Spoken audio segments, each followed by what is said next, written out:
It is November. We are continuing to think about gratitude this month. Today, I'm thankful for the words of hope and encouragement that we find in Scripture every week, every time we look.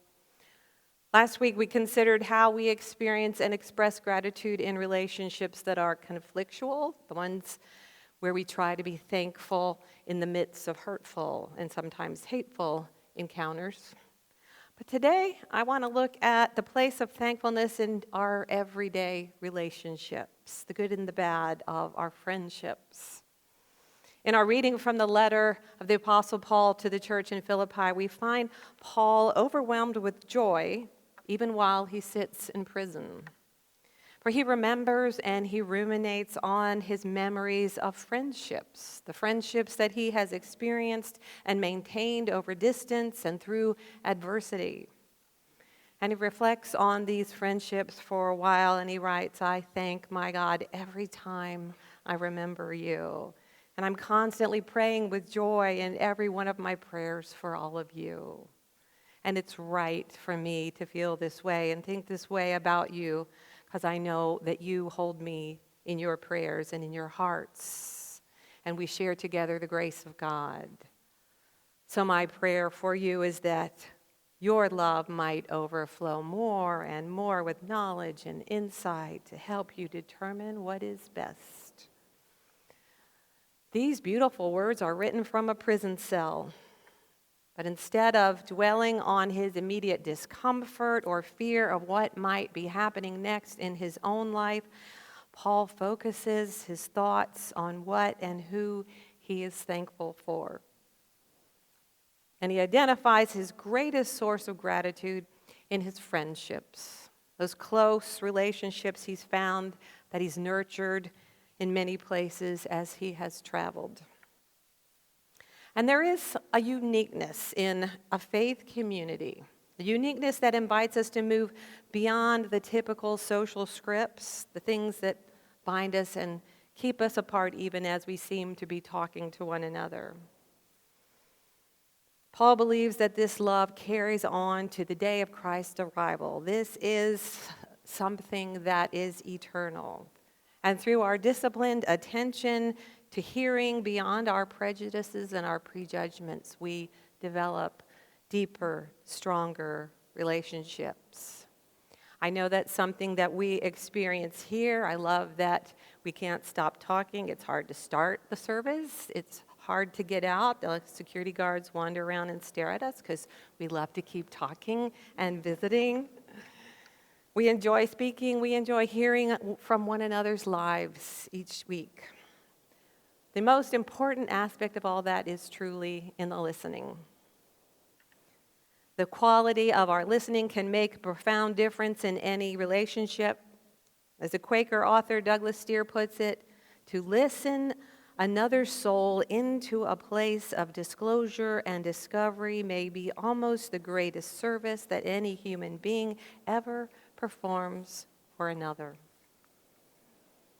Can you remember a time when someone was fully listening to you and you could feel it? You had something you needed to share. Someone was there for you. It's something that you feel, that you can hardly describe, but it meets a deep human need that maybe you didn't even know you had until you received it.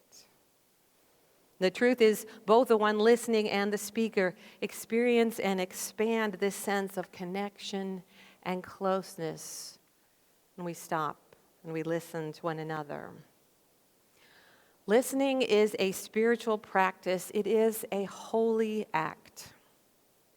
When two people listen deeply to one another, we sense that we are present not only to each other, but to something beyond our individual selves, something spiritual, something holy, something sacred.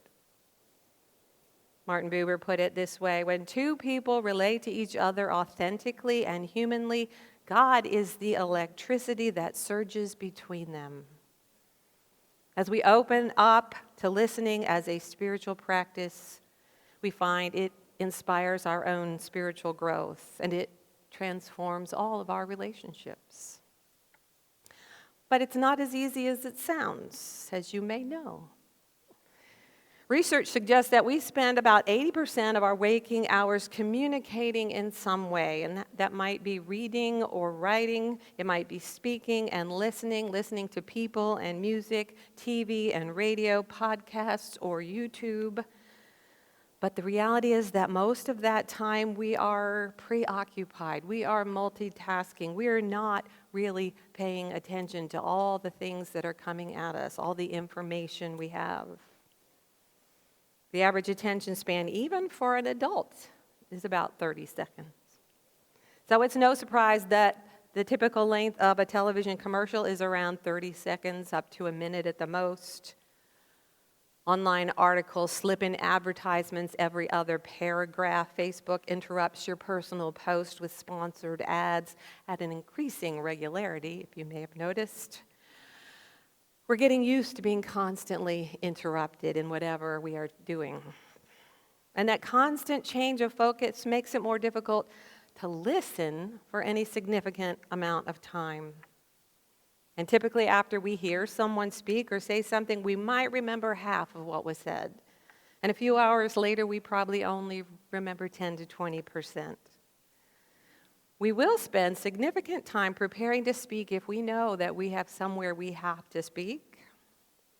We don't think much about developing our skills in listening.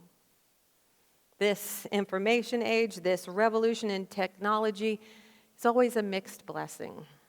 These things have really made us more aware of our global community, which is wonderful, given us the tools to communicate anywhere in the world 24 hours a day. But they've also negatively affected how we learn to listen. They've sped up communication so much that it's hard to pay attention. In years past, we experienced more silence, more quiet spaces in life, more time to listen. Even television and movies had more silence in them, time to absorb what you were hearing or seeing. I've noticed that if I watch old television shows or movies, it just feels like they're moving too slow. It's like, how is it that slow? Dark Shadows. Anybody remember Dark Shadows from the 60s? That is the slowest moving television show. I had no idea when I watched it in the late 60s. I mean, it was so exciting, and now it's like, oh my gosh. So much silent, quiet time, speaking slowly. Watching TV news today offers us the worst examples of listening. Lots of interrupting and shouting, not paying attention to the person speaking, just jumping in with what the next person has to say. We have so few models for good listening in our world these days. I believe that to become a good listening presence, we need to prepare. Not only to listen to others, we need to prepare to listen to ourselves and to listen to God, just as we would take time to write and practice and polish a speech. We need to take time to practice and prepare to listen. There are three parts of that, three practices that help with this spiritual discipline of listening. We need to cultivate silence in our lives. We need to practice internal reflection. We need to become a non-anxious presence in our relationships. There's no listening without some silence, some break, and it's so hard to come by. We're surrounded by noise and competing sources of information to the point that we stop hearing any of it. Cultivating silence is a practice of just stopping intentionally for a moment, of being quiet, of turning off that extraneous noise and just listening to the silence. I don't know about you, but I like having the TV on in the background when I'm walking around the house doing housework. It feels like somebody else is there. They're talking back there. I have to make a point to stop that and turn it off and let the space around me be silent for a little while so that I can maybe hear what's bubbling up inside. I might be able to hear something God is trying to get through my thick skull. We need to take time each day to practice being silent. Contemplative practices, meditative practices can help. Being at ease with silence is something that will transform our lives and our capacity to listen to others. we'll find that we have the ability to tune in our attention to those who are in need and hear someone.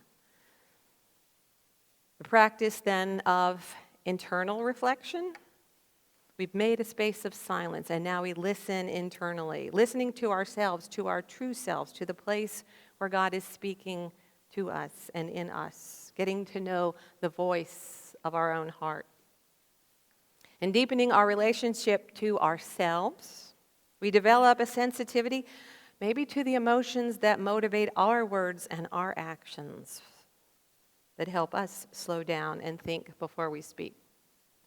We need to listen to our own heart with compassion.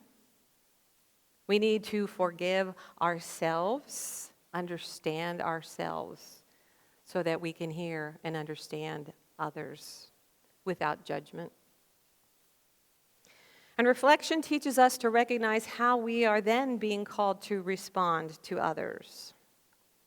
There's a Sufi saying that relates to this aspect of reflective listening. Before speaking, ask yourself these questions. Are these words true? Are these words necessary? Are these words kind?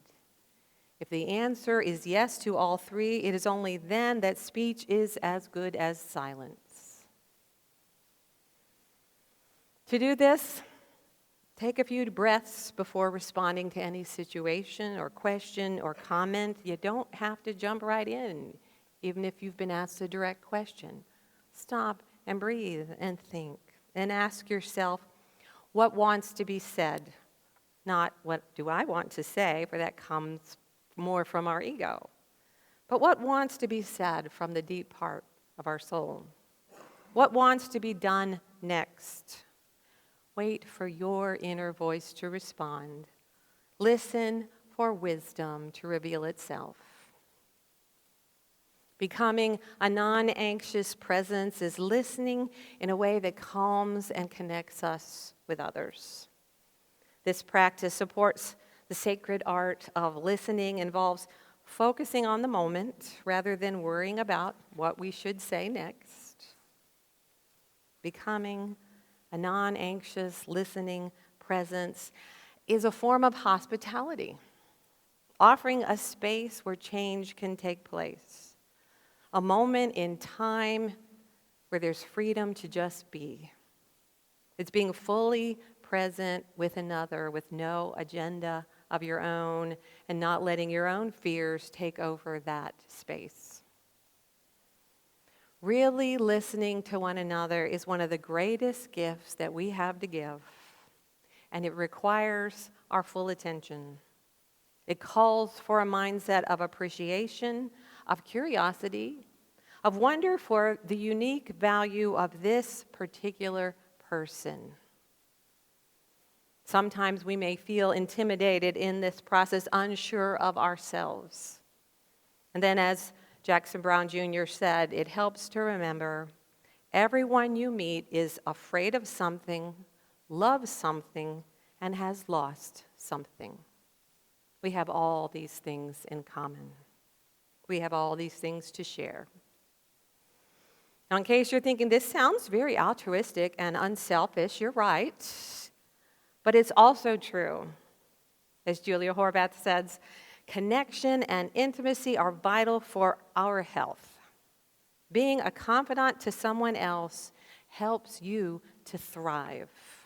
Relationships are good for you as much as they are good for another.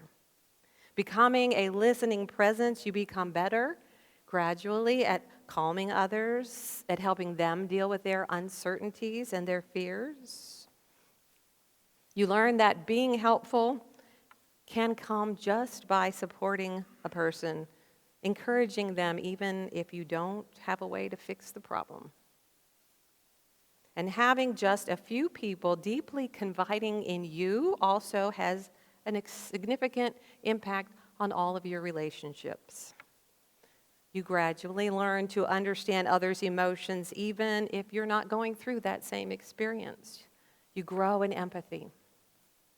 You learn to embrace diversity and find that you're able more and more to connect with people who might be completely unlike you as you open up to hearing stories you've never heard before.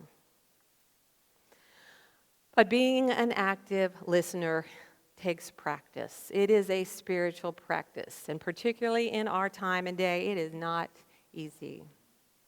We can't really listen if we're thinking about something else, what we should be doing or what we forgot or what's coming next or how we're going to respond to this person. It will take practice if we are going to let go of our agendas and be present with another person. And even with the best intentions to be open and understanding with someone with a different point of view, part of us holds on to our agenda. At some level, we have the idea that if we just keep listening long enough, we will bring them around to our way of thinking. But as Sarah Silverman taught us last week, the practice of letting go, of really letting go, is invaluable to deeply listening, to building friendships. Now, Paul was focused on gratitude for the relationships that he had already developed, those that had grown strong and lasted over time. Today, maybe we should start with gratitude for the relationships that haven't even started yet. The ones that are waiting to begin every time we take the time to listen.